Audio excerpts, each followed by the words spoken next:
Every one of us know that for SSC exams, the syllabus of GS is vast and unlimited. For the other subjects, that is maths, reasoning and English, the advantage is syllabus is finite and limited, but for GS, the syllabus is unlimited. We have subjects such as polity, geography, economy, history, etc. And within history, we have ancient, medieval, modern and the topics such as architecture, paintings, classical music, dances, etc. And alongside these traditional topics, we have new topics, static GK and current affairs, and this is just unlimited. And this unlimitedness leads to certain common confusions. The questions are, where to start with for GS preparation, what to study in GS and what to skip, and how to remember this vast size of syllabus. And because of this confusion, we tend to make certain very common yet dangerous mistakes. So in this video, we will talk about the top 3 mistakes that are committed during GS preparation and the right flow to learn GS. Hello and welcome to Siddhi. Let me tell you an interesting story. Shashi's GS preparation. Shashi decided to prepare for GS and he watched some YouTube videos and eventually he decided that he would start with polity. He enrolled in some classes and he started watching classes.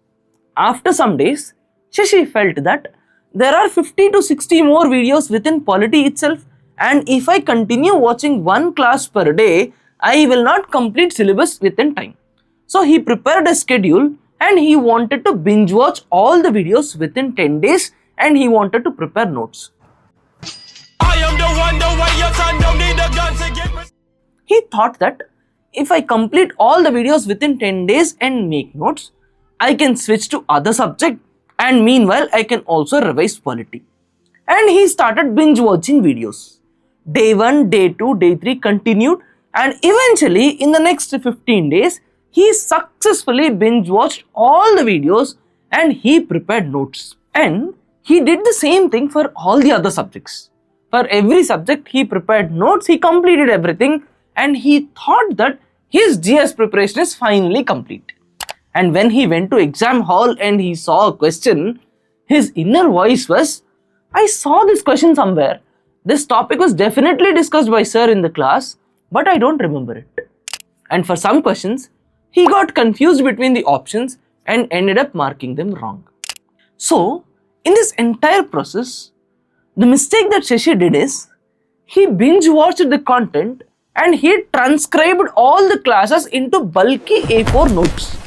But he did not absorb the content, he did not revise properly, he did not visit PYQs, and he did not complete his preparation the way exam demands. So, the top 3 mistakes of this entire journey are: 1.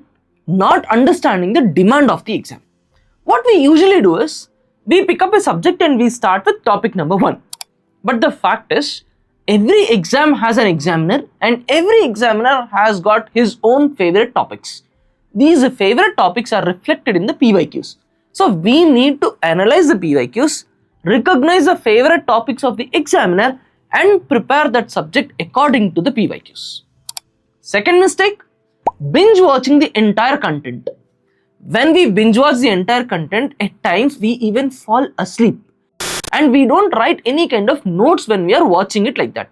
But the correct way is, give limited amount of time to watch the content and scribble some running notes. That running notes will be more than enough for you to revise the entire outline of the chapter. Third and the most important mistake is revising from your own notes. Yes, you heard me right. Real revision is not when you revise from your notes. The actual revision is, you should be able to take a blank paper and you should be able to actively recall the entire framework of the chapter. For example, if you are revising fundamental rights, you should sit with a blank paper and you should revise parts, articles, doctrines, reasonable restrictions, cases, etc.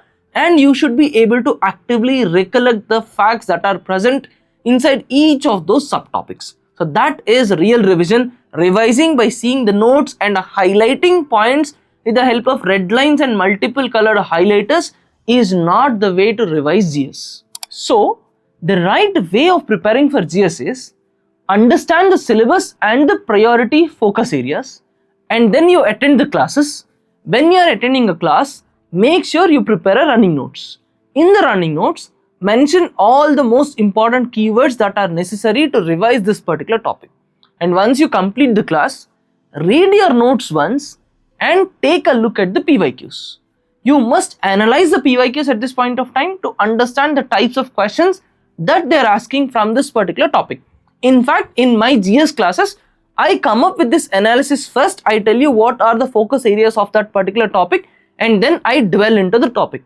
If you are studying from other source, analyze the PYQs and understand the focus areas. After that, revise your class notes multiple times from the same framework that you have prepared based on the PYQ analysis. After 3 to 4 revisions, prepare a short notes. Your short notes should have all those side headings that are necessary to remember the topic.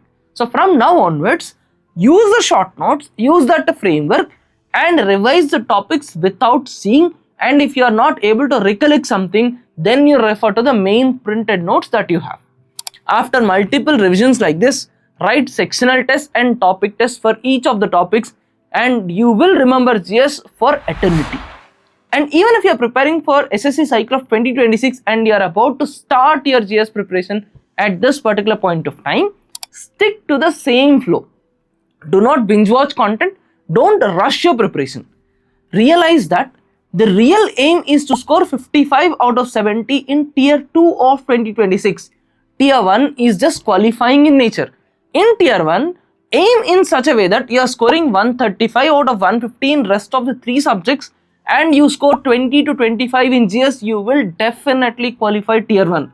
And to score that 20 or 25 in Tier 1, the GS Astra series that I am teaching live on YouTube is more than enough. In that series, I am picking up the most important, most repeated topics of 2025, and that series is definitely enough to handle 10 to 15 questions in your 2026 Tier 1 paper. So don't worry about Tier 1. Focus at Tier 2 from now itself. Stick to the same flow. Prepare GS thoroughly. You will definitely score 55 plus in your Tier 2. All the best. Siddhartha Sadhitam.